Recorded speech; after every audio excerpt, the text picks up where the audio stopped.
Good morning, Emilio. Morning.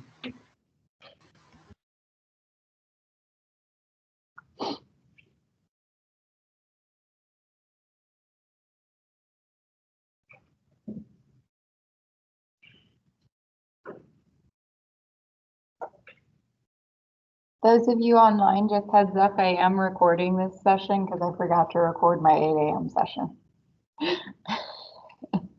So you guys are being recorded.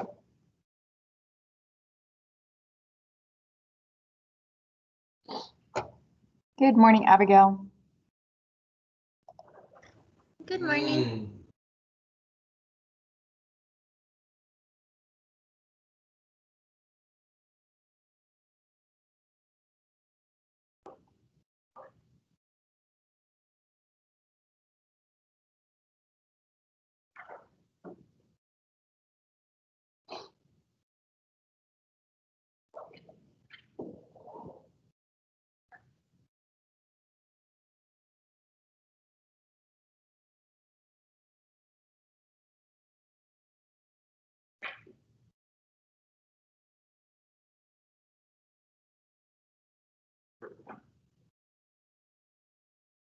Good morning, Marco.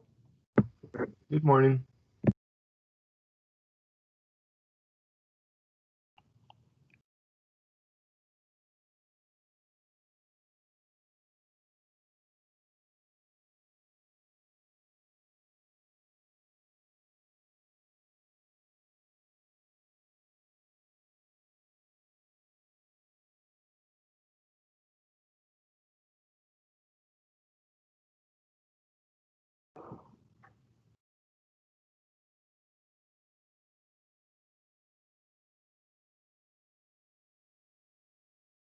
Good morning, Kayla. Good morning.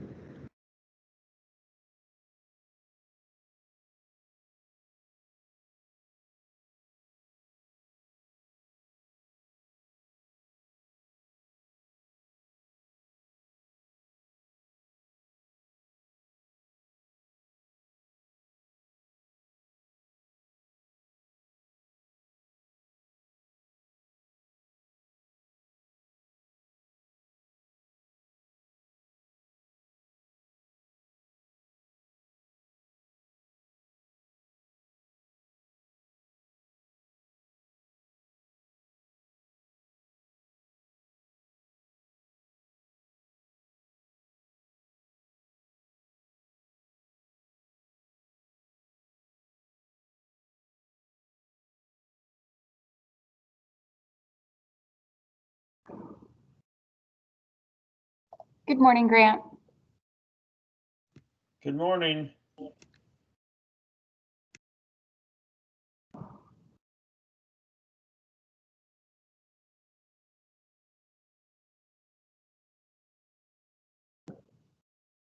Good morning, Raphael.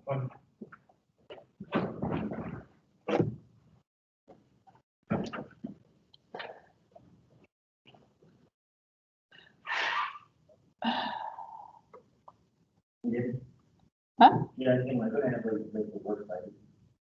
Oh, work site. Again, like, work site. Someone did the. So they're talking about their presentation. I'm going to let them because it is due tomorrow. If you guys do have any questions or last comments that you need to make with group members, now would be a great time to do that since we're waiting on late people.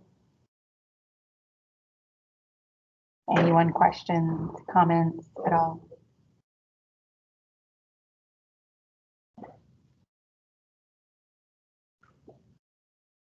Good morning, Audrey.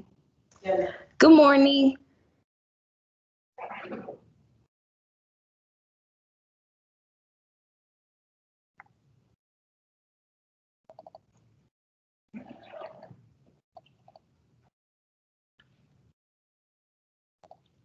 So your project is due tomorrow evening. make sure to turn that in on time and do the group project survey as well. Every group member needs to make sure to do that in order to get a fair estimate on what your grades should be. Also, once again, those of you online, I usually record the lectures in my 8 a.m. class, but I totally forgot to record this morning. So you guys are being recorded today. So just to let you know, you are being recorded. So if you don't want your camera on, that's fine. You can shut it off. Not many people ever watch those videos. It's like 2 or 3 people, and it's just the people in class that want to rewatch something or that were absent. But that's up to you. Feel free to shut that off if you want to. Yeah, this morning was a mess. The presentation did not want to load this morning, so our first hour got started a little late, which is why I forgot to record theirs. But luckily it did load, because otherwise we would have been stuck doing the really, really long presentation that had a whole bunch of writing. Instead, we're doing the short one that has mostly pictures and some videos. Yay! So a lot more entertaining instead of just a whole bunch of writing and no pictures, which makes me very happy because I don't like to read the writing. I get confused when I'm trying to read stuff if there's too much on the screen. So we are going to finish up our mediums today with architecture. For this section, we're mostly going to be just going over examples of vocabulary words. And I'll go ahead and switch to that section so you can go ahead and start writing those. All of the writing is at the very beginning of this presentation, and there's like nothing else after that. So that's nice. We don't get very many days like that. But yeah, so this lecture is just examples of vocabulary terms. I did pull really famous images for our examples, and I will briefly talk about them, but today we're mostly focusing on architecture. And next week we start art history, so we'll be recovering the art historical aspects of these buildings next week. So this week we're focusing on the architectural importance. Next week we'll focus on the historical importance. I don't want to repeat myself twice with art history because that would be boring too, to tell the same story twice. So we will do that more next week.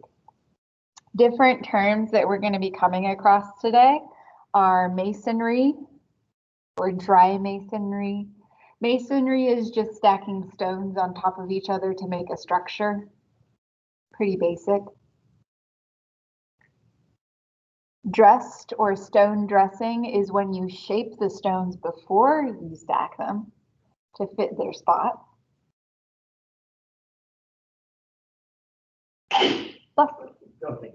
Post and beam or post and lintel, which is probably what I'll say the rest of this time because that's the word that you use in art history classes and that's what I learned. Post and lintel is when you use 2 posts to hold up a beam.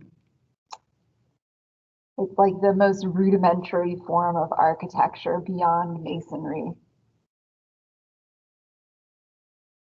An arch is stones that are packed together to form an arching shape or a semicircular shape, and they're all held in place with something called a capstone. And I'll briefly illustrate what that is with my chord drawings that you can kind of see little ghosts of on the board. So looks funky by the end.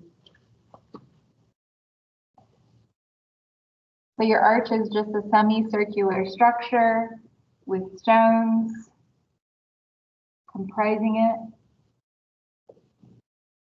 And at the very top, there's something called a capstone or a keystone that holds it all together. So the weight of all of the stones is basically pressing on this one, and due to gravity and physics and the pressure, that keystone holds everything in place. So that's why it usually is called a keystone, because without it, it wouldn't work. It's the key to the arch. A colonnade is a row of columns. We're going to be talking about columns quite a bit next week when we go over ancient Greece. I feel like people know what a column is. Does anyone not know what a column is? Because someone last period didn't know.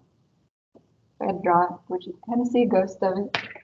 Does anyone online not know what a column is?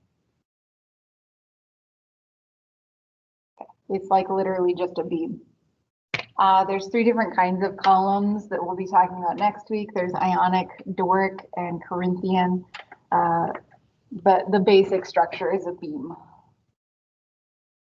And a colonnade is just a row of those columns. Once again, we're going to be looking at literally the entire lesson today is just examples of these words.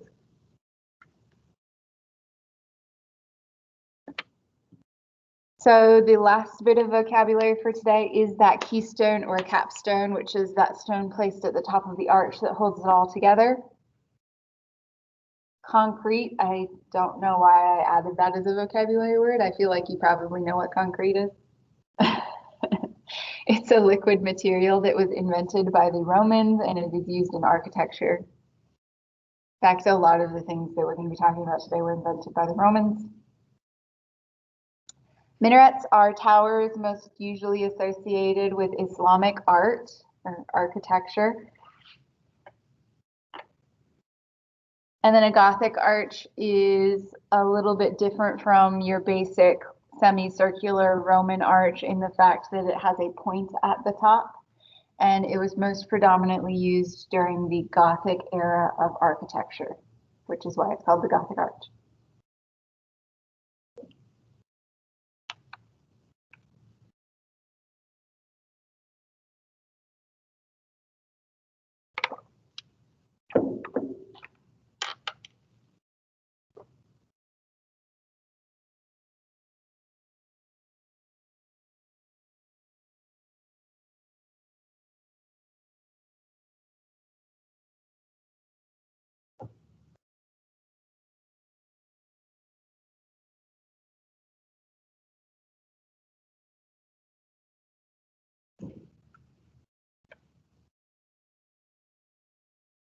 Grant, aren't you like studying architecture?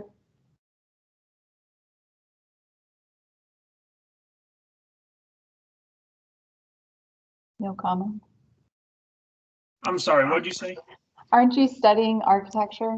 Well, I want to do landscape architecture, so it's, Okay. A form of it, but Yeah. yes. Okay. I was like, someone in this class, I remember on their introduction said something about architecture. Yeah, that's So what if I at any point I talk about something and you want to chime in, feel free to. want. All right. We'll probably be going across some stuff that you are very familiar with. Yes, ma'am.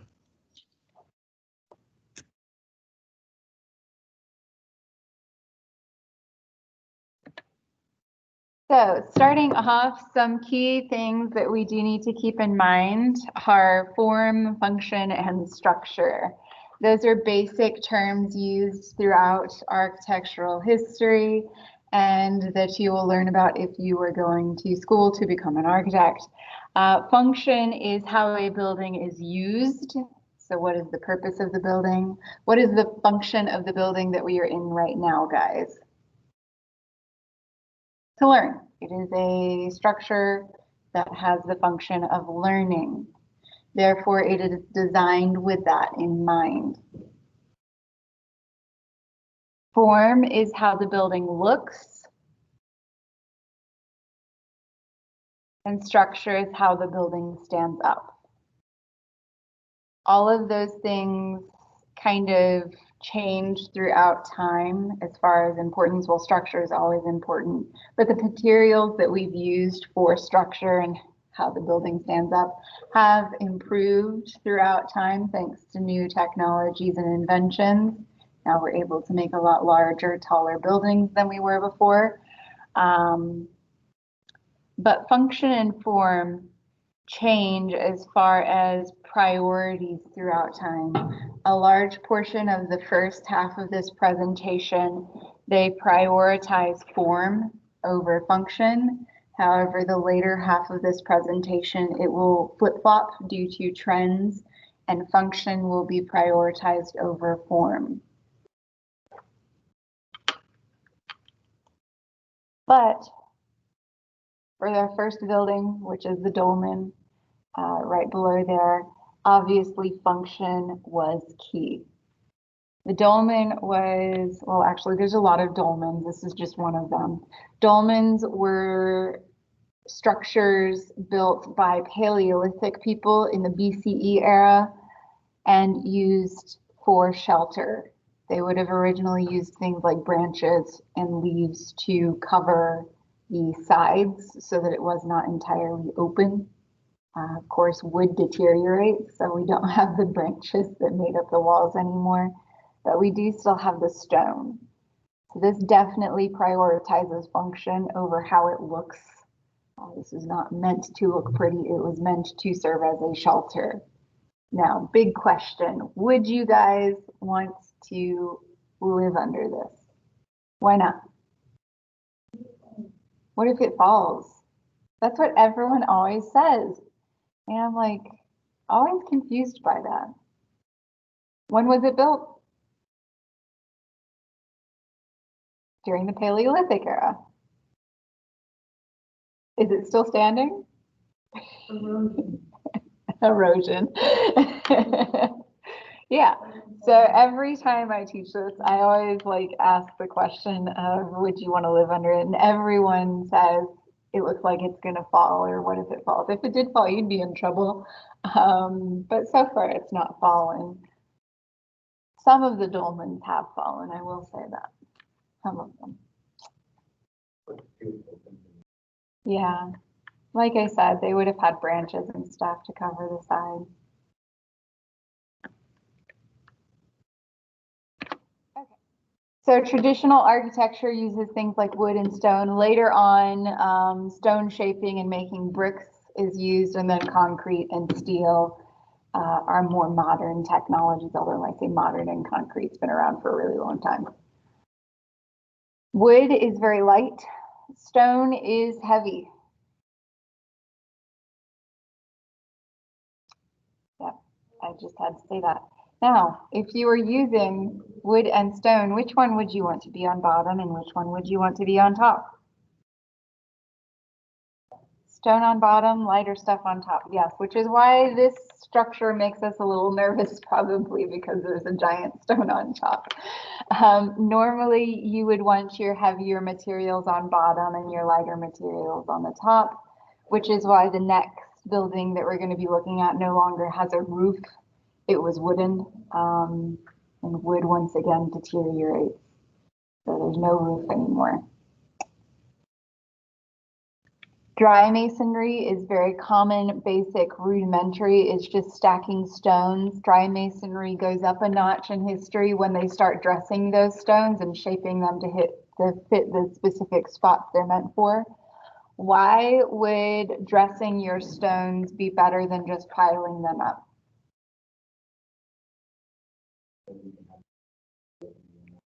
You have a plan for what you want to do with them. What else? More structurally sound. Yeah, that's the big one there. You have your plan, so you're probably making a blueprint ahead of time, which is always a great idea. And it's a little bit more structurally sound. Also, there's probably not going to be like holes in the wall, which is great. And our first example, oops, sorry, I thought people weren't done.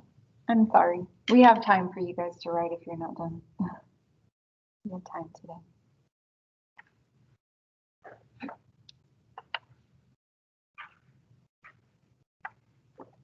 Okay, our first example of stone stacking with dry masonry and stone dressing is the Great Zimbabwe. Zimbabwe translates to big house. So that tells you what this structure would have been used for. This is obviously an aerial view, and you can see it's a whole complex. Here's a closer look. You can see that they have shaped those stones a little bit to fit that area and stack them on top of each other in order to create sturdy walls that have lasted since 1450. Once again, this would have had a roof originally, but it does not. You can still see the oven right there. Another example of dry masonry and stone shaping is Machu Picchu. Anyone remember who lived in Machu Picchu?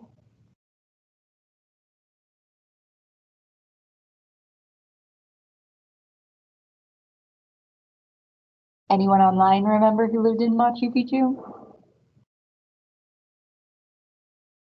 No. Well, let's hope you figure that out before Monday. Because we're talking about Machu Picchu on Monday. So I'll give you until Monday to figure out who lived there. I asked this question because I thought that it was like basic knowledge about Peru when you took like a history class that you learned about Machu Picchu and the people and their lifestyle. And I realized a couple weeks ago that that's not normal. Was it the Mayans? Yes. So here we have the remnants of their civilization, which was built into the mountains in Peru. That becomes really important for their survival. These people ended up escaping conquest because no one knew they were there because they were in the mountains. And they would build bridges from one mountainside to another one. And they were also a really early example of a culture that used terrace farming, which that's not really important. What we're looking at today is the fact that they did use stone masonry and stone dressing in order to build their structures. Another people group that used dry masonry and stone dressing are the Egyptians. We're going to talk at length about the Great Pyramids next Monday, so I'm not going to spend too much time today. But all of these stones would have been shaped at a quarry several miles away and then hauled to the construction site.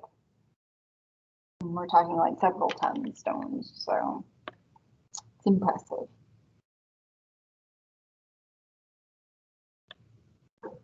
They said that when they were shaping these stones at the quarry, they would go through their tools so fast because the stone was so hard and dense that they would get like halfway through one of the stones and have to get new tools to finish the rest of it, to get them shaped into their perfect little rectangles.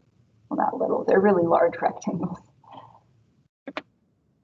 Another people group that used dry masonry and stone shaping are the Pueblo people of Mesa Verde. As you can see, I just chose different examples from multiple cultures from different areas of the world to showcase the fact that it wasn't just happening in one area, it was happening all over the world at different points in time. I kind of touched on that yesterday with my first hour with pottery.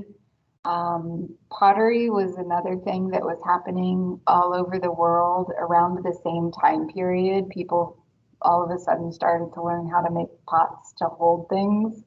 And that was invented mostly because of agriculture. They needed to store things. But Japan is the very first example of pottery. It's a very small island in Japan that's known for being the first pottery, but that's a really side tangent that I shouldn't have probably gone on today. Our next vocabulary word is post and lintel. Post and lintel is just using two posts to hold up a beam. A very basic principle of architecture.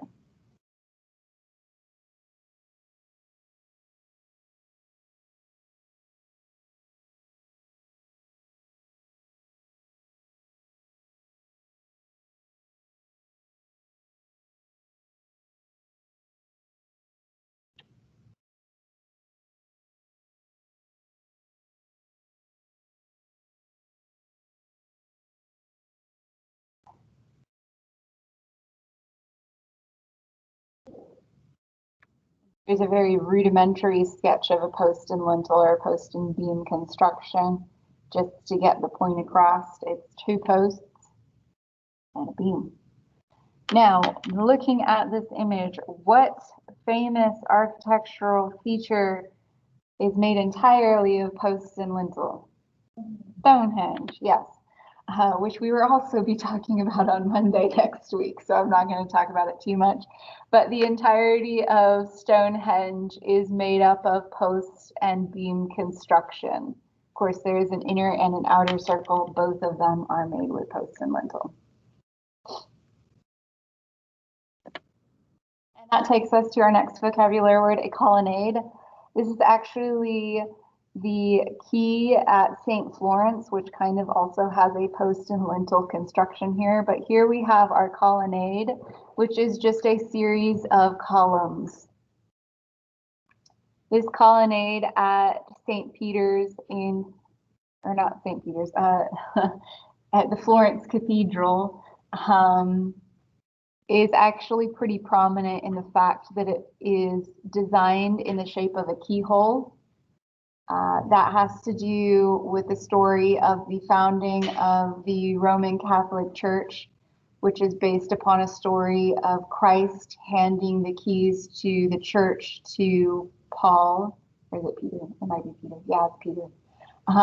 Both Peter.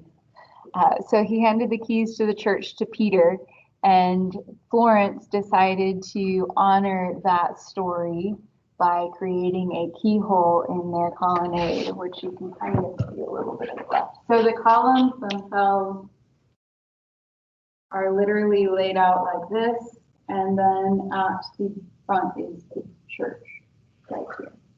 So columns, columns, columns, columns, columns, columns in the shape of a keyhole.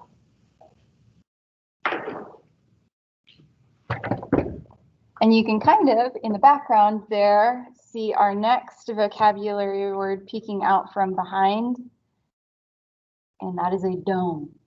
So this is the dome of Florence Cathedral here.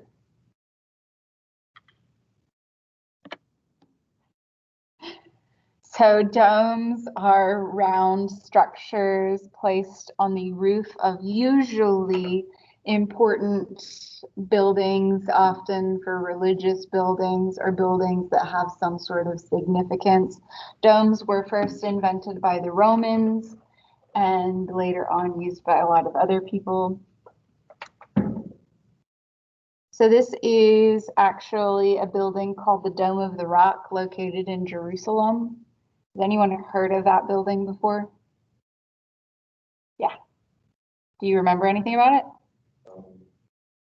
It used to be where the Jewish temple.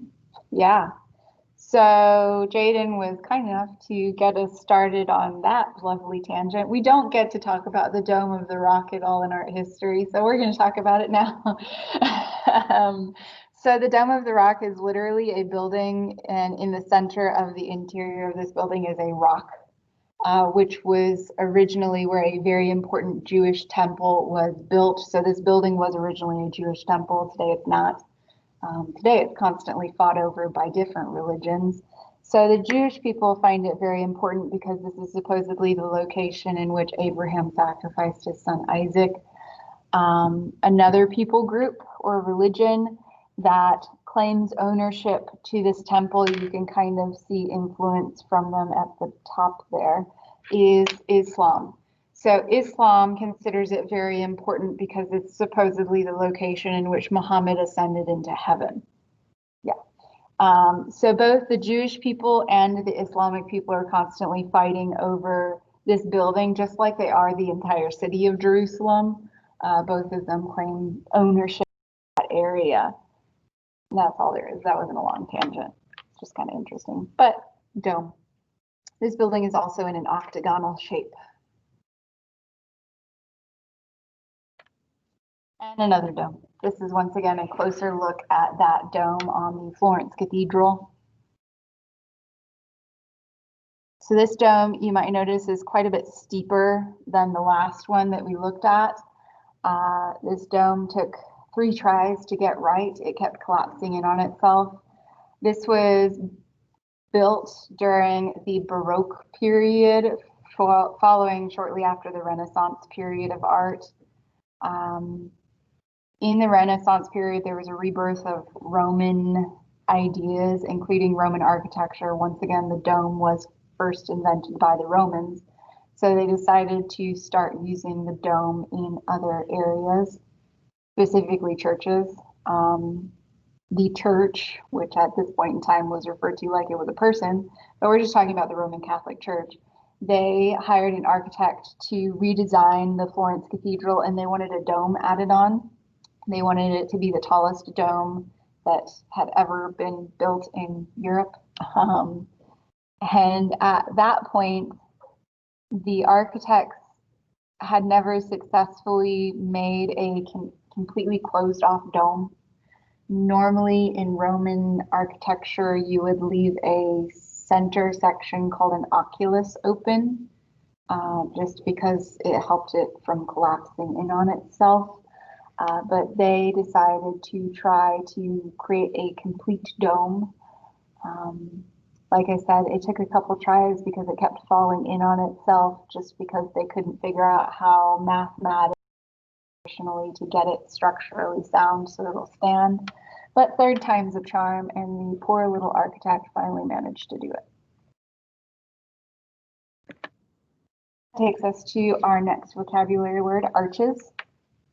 Arches are another thing that were created by the Romans as early as the 2nd century. There's a whole bunch of different kinds of arches, but today we're going to be focusing on the Roman arch and the Gothic arch.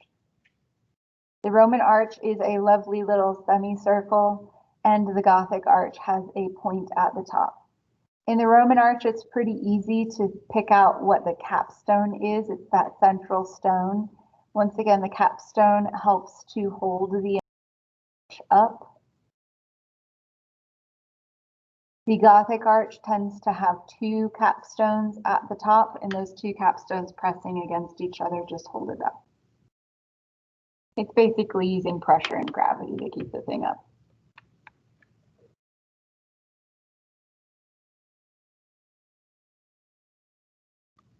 And our example of arches is the Pont du Gard, located in Nimes, France.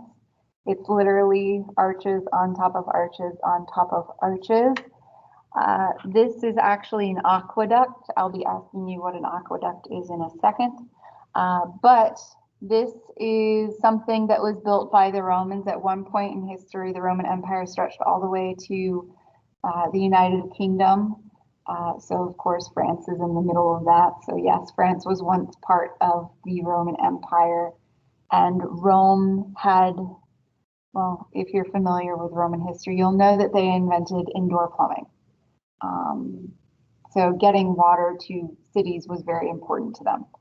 And in France, there was a city that did not have access to fresh water. So the Roman Empire decided to create something to get them water, which brings me to the aqueduct. What do you think an aqueduct does? Oh yeah, transport water. It transports water. Yeah, very good. Thank you, Raphael. So you would think they'd just be able to take the water out of this. This is not fresh water, so they couldn't just take the water out of this. There's a lake on the other side of this ravine. So they had to transport the water from that lake to the city. And normally they would just use pipelines to do that, but there's a giant chasm there. It doesn't look as big as it actually is. It's really deep. That they had to figure out how to get pipes through. So what they did is they invented the aqueduct, which is that system that carries water. So that system is being used to traverse that chasm there. And it does technically still transport water today, not that anyone's really using it because now there is like plumbing. But yeah. Another example of an arch is our triumphal arch right here. A lot of major European cities have triumphal arches. This just happens to be the one from Paris. Triumphal arches usually either honor war heroes or celebrate war victories, which is why they're called triumphal, like a battle victory that it's celebrating. So on here you have a story depicting a battle celebration that they won. London has a triumphal arch. Theirs honors World War I heroes. And this is, of course, a Roman arch. And our next arch is a Gothic arch. So you'll notice that it's pointed at top instead of rounded off. So during the Gothic era, architecture takes a turn. Right before the Gothic era is an era of architecture called the Romanesque era, in which everyone is starting to copy Roman architecture again with the round arches and tons of columns. But then during the Gothic era, architects start playing on those traditional themes and kind of inventing them or reinventing them and changing them up. And that is how Gothic arches come about. During the Gothic era, it's all about going taller and higher and being lighter looking and pointed to heaven. Throughout human history, people have always felt that the higher up you are, the closer you are to heaven or to God. It's been a common theme since Mesopotamia. They invented something called ziggurats, which is actually what the Tower of Babel is. Tower of Babel was all about them trying to reach heaven. So we've been for ages trying to get taller and taller so that we could get to heaven. That's partially the reason why the Gothic era is known for so many pointy, tall things, including their arches. You'll also notice that they've thinned out their columns here. They want things to be light and airy and let in as much light as possible into the churches.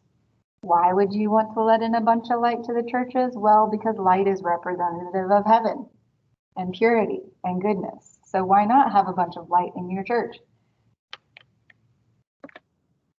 Here is the Notre Dame des Chartres Cathedral, not to be confused with the Notre Dame de Paris. That's a different one. There are a lot of Notre Dames, just a church dedicated to Mary. That's all it is. And there's a lot of them. This is the Notre Dame de Chartres. Here you see prominently on the front facade a lovely rose window. Rose windows are just round windows and they are covered in stained glass. In fact, a majority of the windows on this cathedral are stained glass. It's during the Gothic era that people start using stained glass once again because it's pretty, it lets light in, it looks heavenly inside when the light's shining through. Which goes along with that theme of heaven that they're trying to do. You'll also notice a lot of the pointed spires.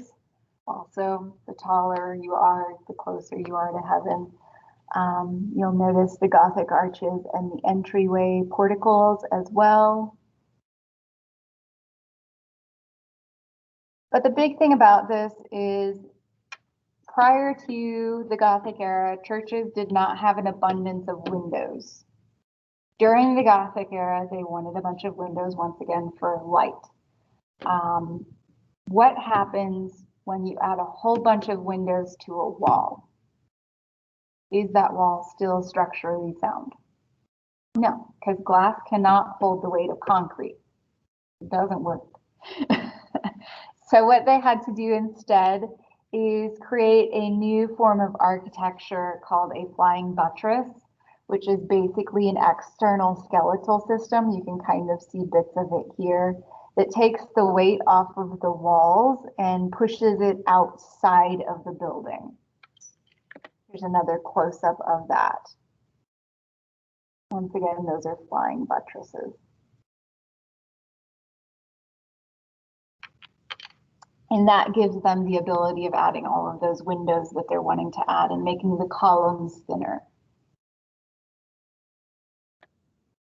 Here's some more.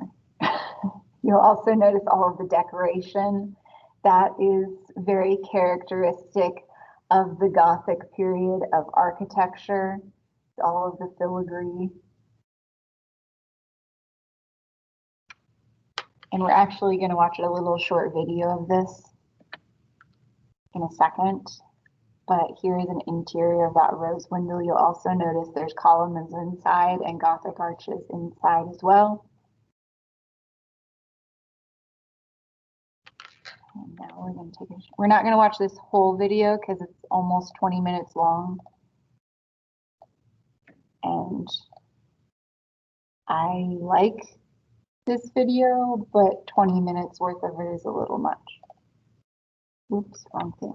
I showed the wrong thing. Gosh dang it.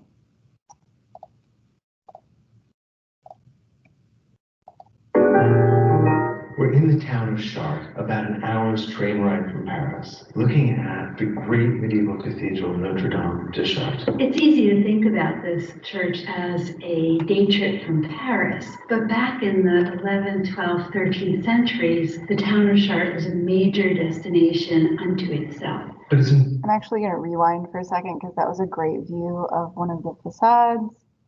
Right here, you'll notice these two towers are different. That is because this church partially burned down partway through the Gothic era. So this spire over here with the cross at the top that you can see was actually built at the very beginning of the Gothic era, whereas the other one was built at the tail end of the Gothic era. So right here you can see a wonderful progression of what happens with architecture throughout that time. It gets a lot more ornate. They add a whole lot of stuff to it and make it even more pointy and more ostentatious as that era goes on. It was a major destination unto itself. But it's important that we understand it within the orbit of Paris, because Gothic as a style developed in the Ile-de-France, that is the area around Paris that was ruled by the King of France. We think now of France as a nation with stable borders, but in the medieval period, the king only controlled the area immediately around Paris. And it was in this area that the architectural style of Gothic first developed. Now, Chartres was a destination for a very particular reason. It had, and still has, the tunic that the Virgin Mary wore. It was believed when she gave birth to Christ. So oftentimes churches at this point in history would try and get relics or items owned by really famous biblical figures to display in the church to get people to come and visit, like tourists, and give them money. Basically a form of tourism. As the Virgin Mary's importance grew during the medieval period, the importance of this church, and specifically this relic, grew. We're looking at the cathedral today with apartments and cafes around it, but this was once part of a complex of buildings that included a school, a palace for the bishop, a hospital, and in fact, the School of Chartres, an educational institution very much akin to a university, was very important and famous during the Gothic period. Many other people associated with the School of Chartres believed that the pursuit of knowledge, learning about the world around us, was a pathway to understanding the divine. And they were studying the texts of the ancient Greeks and Romans, of Aristotle and Plato. In fact, we can see the impact of the School of Chartres in some of the sculpture that adorns the west doorway. The west facade of Chartres dates to the mid-12th century, and so we see it as an early Gothic facade. And that's obvious when we compare it to a high Gothic 13th century church like Amiens, where the Once again, you can see the big difference there between early Gothic and later Gothic. portal is pierced everywhere, and there's almost no sense of masonry, no sense of the stone. But here, the windows on either side of the doorway are quite small. In fact, the first story of the towers still recalls the Romanesque. The windows are actually rounded, and very little of the wall is given over to openings. The architects were still nervous about supporting the enormous weight that was to be piled above. And that's because the stone vaulting, the ceiling of these churches are enormously heavy. This is all solid limestone. And they exert tremendous pressure downward and outward. And so you need these very strong walls and piers to support the weight of that. Okay. I'm going to stop it here too for a second because I forgot to mention this in the early hour, but you'll notice this one is like entirely black and this one's white. That's because they're working on restoring it. So through years of soot and candle and pollution and everything else that happened, the limestone that was supposed to be white and cream like this ended up turning black. Taking away a lot of the ambiance that was originally intended for the place to feel like heaven. Stone vaulting. The facade is fairly simple. From left to right, there are basically three parts. A tower on the left, the central area, and a tower on the right. And if we go from bottom to top, we also have a division of three. At the very top, we see what's known as a King's Gallery, Old Testament royal figures. Below that, a beautiful round rose window. These are very typical of Gothic architecture. This is using something called plate tracery. We have primarily a sense of the stone and then openings with within that, as opposed to bar tracery, where we have just these thin bars that separate the panes of the stained glass windows. And we'll see that especially in later windows in places like Amiens. Now, below the rose window are 3 large lancets, and those vertical windows reflect the portals below them. The 3 portals are covered. I'm not going to get into the portals today because it's quite long and it talks about all of the stories and all of the images of people. But we are going to be talking about this cathedral again later. So, and we talk specifically about the portal.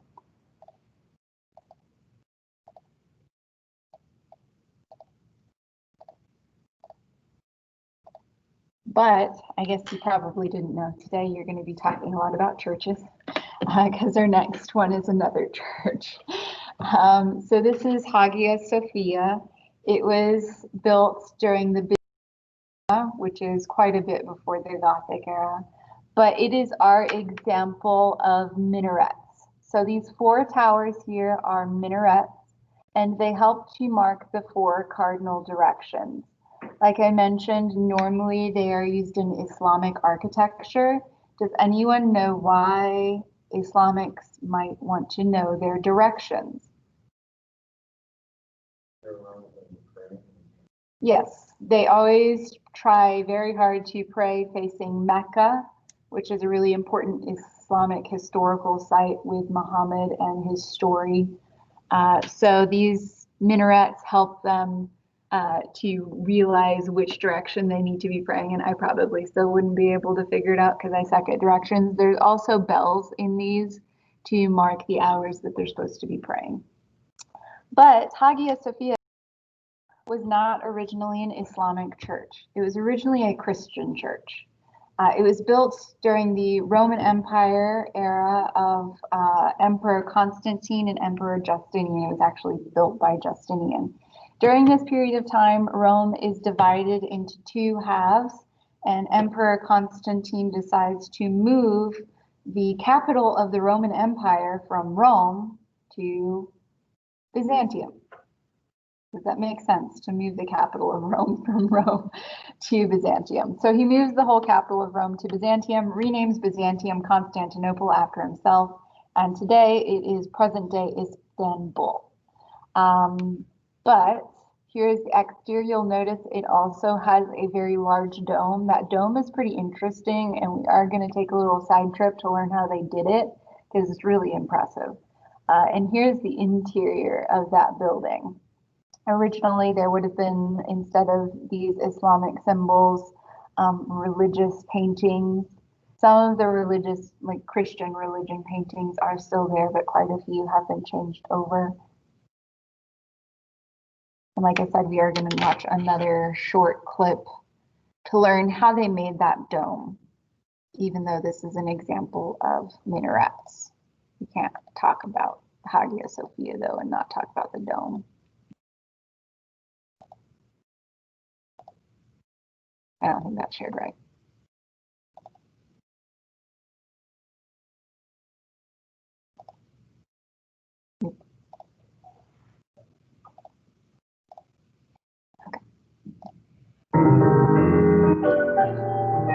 There are a handful of buildings throughout history that have changed the way we see architecture. And we're standing in one of them. We're in Hagia Sophia in Istanbul, what was once Constantinople. And before that was Byzantium. First it was a Greek city, then part of the Roman Empire, and then Constantine decided to found a city here. Which he called the New Rome, and which came to be known as Constantinople. Or the city of Constantine. And that happened right at the time that Constantine was recognizing Christianity. By the end of that century, Christianity would become the official religion of the Roman Empire. The emperor had his palace close by, and that was the reason that the most important church was built here. Now, the church that we're standing in is not that original church. That burned down. And so did the next church. They were actually burned during riots. The most famous riot took place in the 6th century, and it's called the Nika riot. Against the emperor of the time, Justinian. Justinian, and Justinian was the patron of this church. Well, this church was a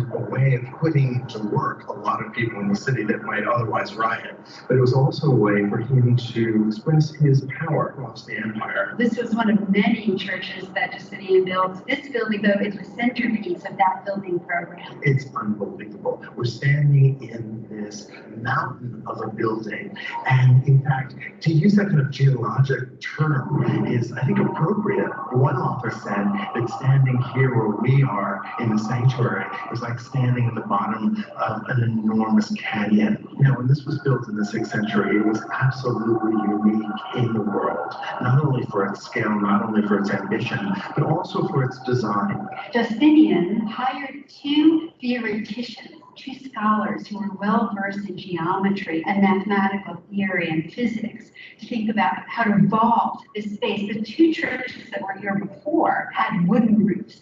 Well, those were basic basilica structures, a kind of architecture that the ancient Romans were very comfortable with. We see that kind of architecture throughout the Roman Empire. And so it would have been very familiar to the Roman emperors, Constantine and Justinian. But Justinian asked his architects to do something different. And instead of building a traditional basilica, he had them build something that unified a centrally planned space with a basilica space. So a basilica has a longitudinal format, and a centrally planned space is based more on the circle. Let's talk about the basic geometries here. We have a dome that is phenomenally high. If you think about how the Romans handled domes, and they did build very large dome structures, think about the Pantheon in Rome.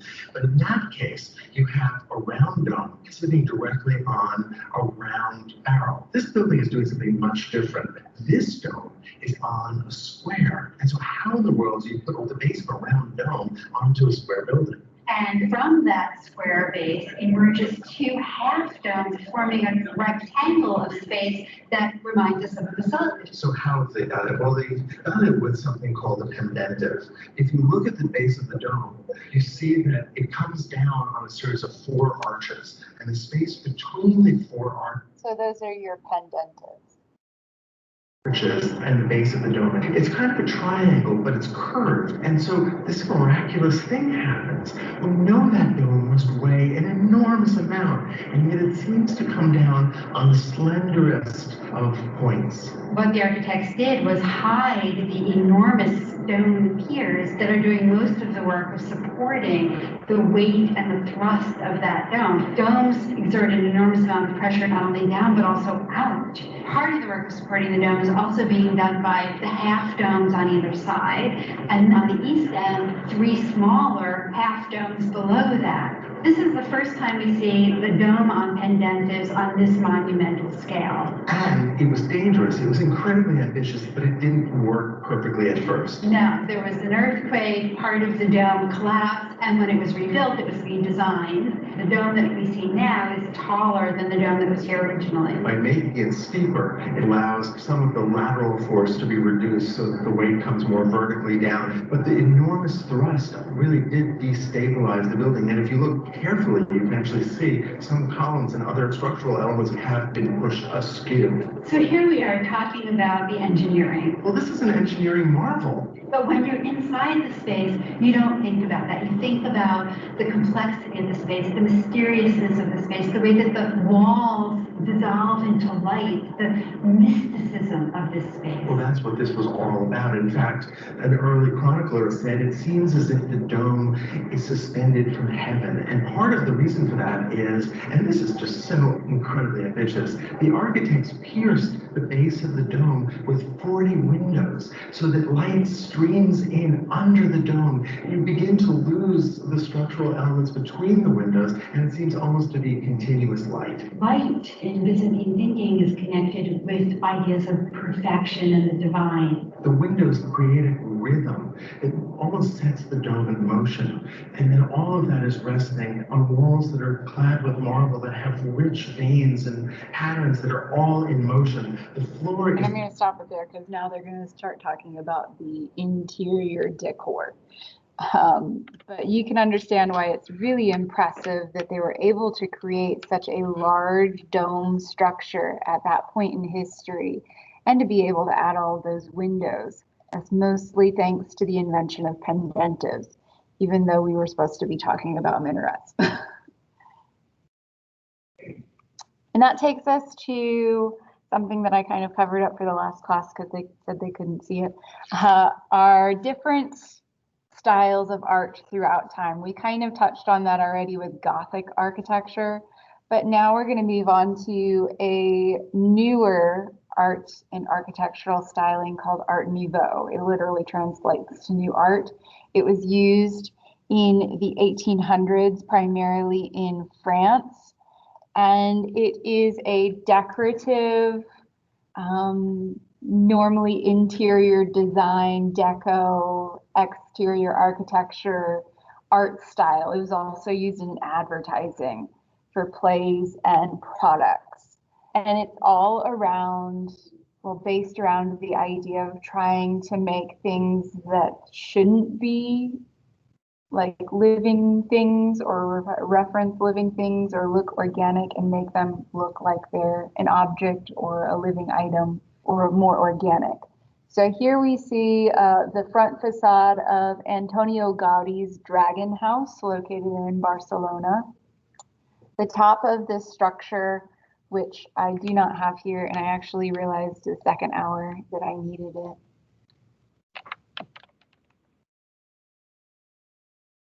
So let's get that image up for you guys. So here you can see why it's called the Dragon House. It's mostly because of the roof. It looks like scales. So he's changed, instead of a normal roof tiling system, and changed that into something that looks like it would be a living creature. Also, you'll notice the balconies. Any guesses as to what those look like?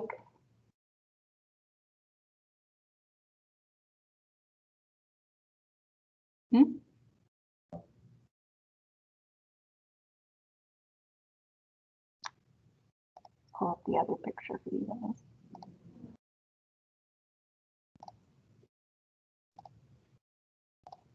Back teams, come back to me.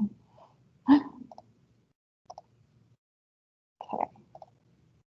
So it's a little bit easier to see on this one. Those balcony terraces, what do they look like? Remember, organic living objects. Probably something related to something you might find in a dragon or on a dragon. Not scales. The roof is scales.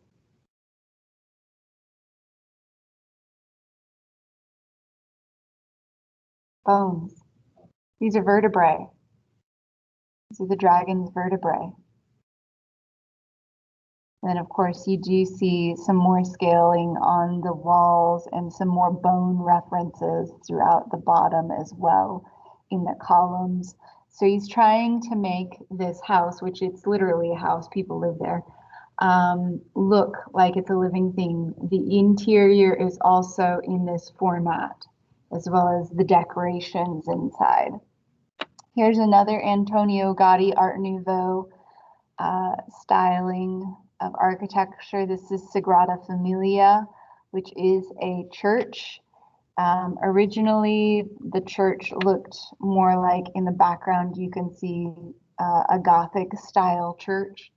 However, Gaudi was tasked with redesigning the interior and exterior of that building, and he's made it look like it's mud or something that's always existed there and has just risen up from the ground. And he's redesigned the interior to reference a forest. Unfortunately, this is still unfinished, and Antonio Gaudi died quite a long time ago. So he was so obsessed with this church and trying to complete it. It was going to be his masterpiece. That he started living in the church and no one had seen him for like 30 years because he literally never left the church. And unfortunately, one night he decided to go out to the store and get some food, and he got hit by a car and nobody even knew it was him. Until quite a few days later when someone was like, I think that's Gaudi. Yeah. Most of his architectural stylings are located in Barcelona. And like I said, France is the one that starts the trend of Art Nouveau, and we will be talking about it quite a bit when we get to the art history section, because it was mostly used for interior design and advertising. Now, meanwhile, well, not really meanwhile, a few years later, in America, we started using something called the Chicago School of Architectural Design. What that is pretty much definitely function over form, creating a lot of commercial buildings and office buildings.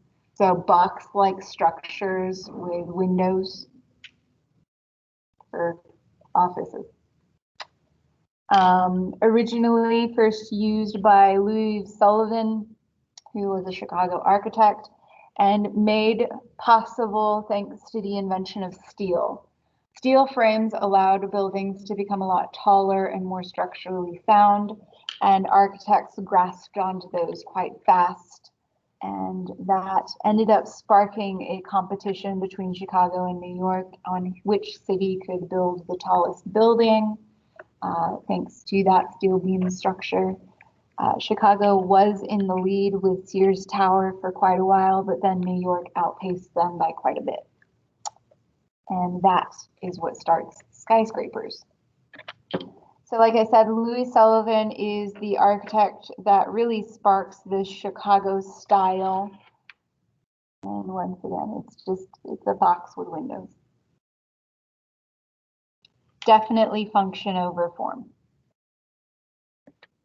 Here is Sullivan and Adler's Wainwright building located in Missouri. You see a multi-story building with a lot of windows. You could not make a building this tall without steel. It would not be structurally sound. It'd be way too heavy because it'd be solid concrete, and that's too much. He did on this building add some reference to Greek architecture by adding this little band of filigree at the top. That is called a frieze. Frieze is a architectural design feature that was most used in Greek temples, and it would usually illustrate stories. Once again, we'll be looking at friezes next week. Here's a close-up of that, though. Instead of a story, he just added some filigree.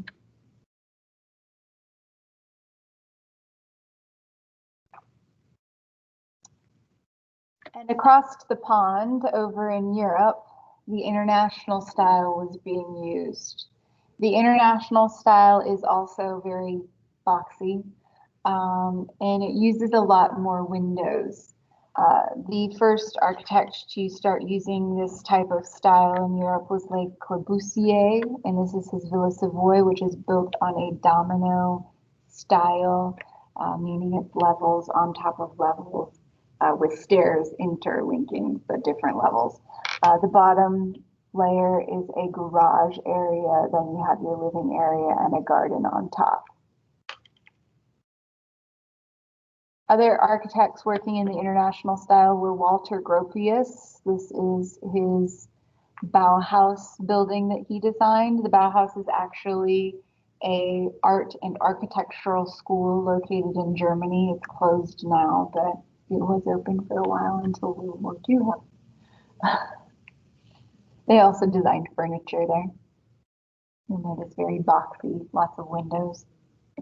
And another architect working in the international style is Philip Johnson. This is a house entirely made using windows and steel and a little brick area in the center. Doing a building like this with a bunch of windows allowed for the possibility of making your space look a lot bigger than it actually is and letting in a lot more light. So that's the appeal for this design. Another architect that worked in a very similar style to Philip Johnson is Mies van der Rohe. This is a house design that was displayed at one of the world's fairs. Once again, it's almost entirely glass with a few walls made of very natural looking stone.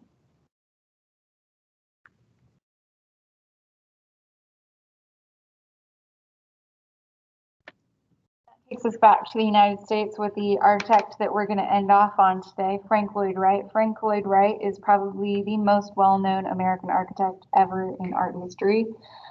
He is known for his prairie house style. So he would build actual like homes for people that you could buy. And they were done in something called the prairie house style, which is a very long, flat style of house. Pretty prominent in Midland, Odessa area because we can't have basements or second floors very easily. You'll have your long, flat, one level house. You can a little bit easier thanks to technologies, but any of the houses built in the 60s and 70s around here are usually in that style. He also invented something called the cantilevered roof, which is a system in which the roof extends out past the house. And normally under this area, you would have like your carport or your porch seating area, which is exactly what this is for. This particular example of Frank Lloyd Wright's prairie house style is called the Roby House. It's located in Chicago. You can go visit it. There's actually quite a few Frank Lloyd Wright houses over in the Midwestern area of the United States. That's where he built most of his. And this was built in the early 1900s, prior to the invention of automobiles. Now, when you purchase a Frank Lloyd Wright house, which they occasionally do go up for sale, you are not allowed to change the interior or exterior of the house because Frank Lloyd Wright designed the interior and exterior himself. The interior of the Roby house is done in something called an Art Deco style, which is another decorative art style similar to Art Nouveau, except Art Nouveau is very organic and lifelike, and Art Deco is not.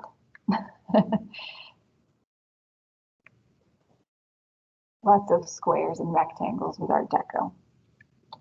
Very geometric. Here's some more of the interior of the Roby house.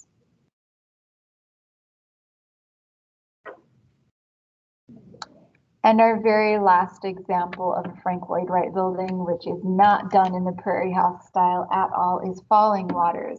Falling Waters is located in Pennsylvania, and it's literally built on top of a riverbed with the river going through it, which is the waterfall.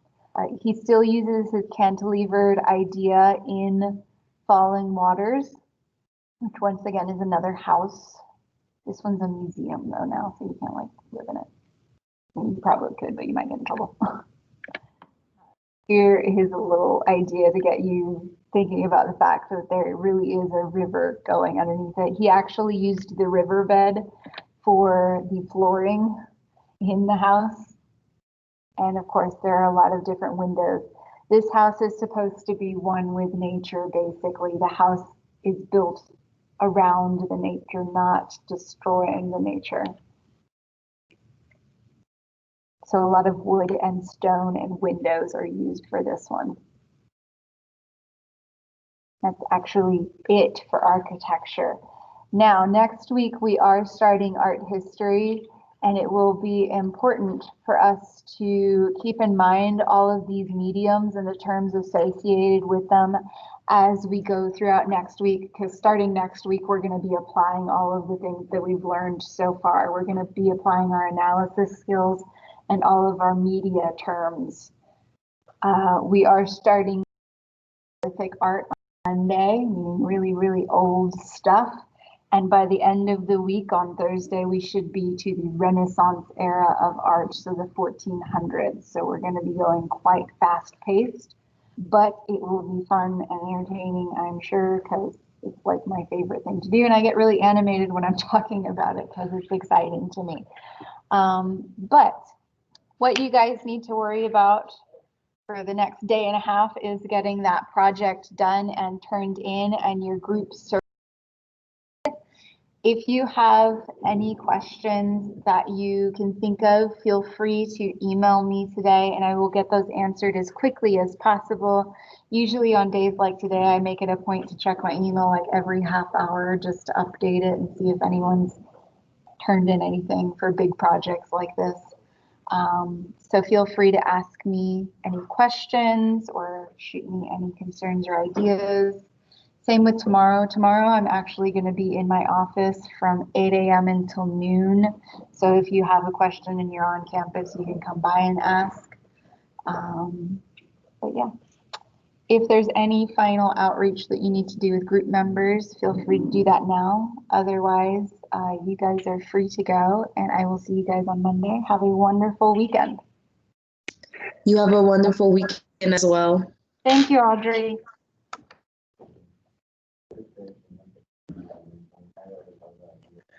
Quick question. When are we gonna start talking about the art gallery? Like, is it open? Monday. Monday? Oh, okay. Yes. Figured I'd let you guys finish one big thing before we start the next big thing.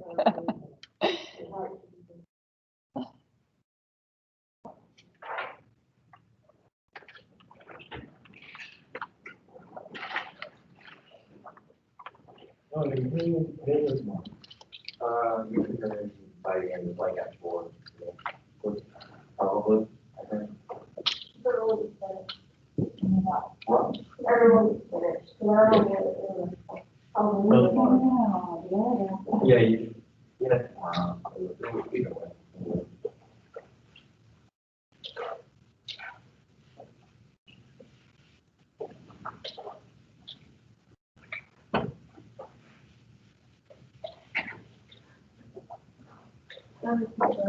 Bye, guys.